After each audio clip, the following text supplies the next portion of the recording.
1 + 2 sin theta cos থিটাকে পূর্ণ বর্গাকারে প্রকাশ করি। তাহলে যেটা দেওয়া আছে সেটা থেকে শুরু করি। 1 + 2 sin থিটা cos থিটা। এবার 1টাকে আমরা কি লিখতে পারি? দেখো, sin square theta plus cos square theta.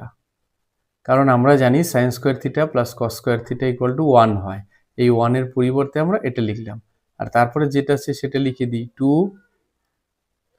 sin theta cos theta. এইবার এটাকে সূত্রের আকারে সাজাই, তাহলে sin square theta plus 2 sin theta cos theta plus cos square theta.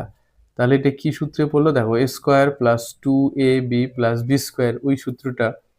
এখানে a মানে হচ্ছে sin থিটা, তাহলে a প্লাস b তার হোল স্কয়ার। তাহলে এইটাকে পূর্ণ বর্গাকারে সাজিয়ে আমরা কি পেলাম? sin theta plus cos theta তার হোল স্কয়ার। এটাই হলো আমাদের আনসার।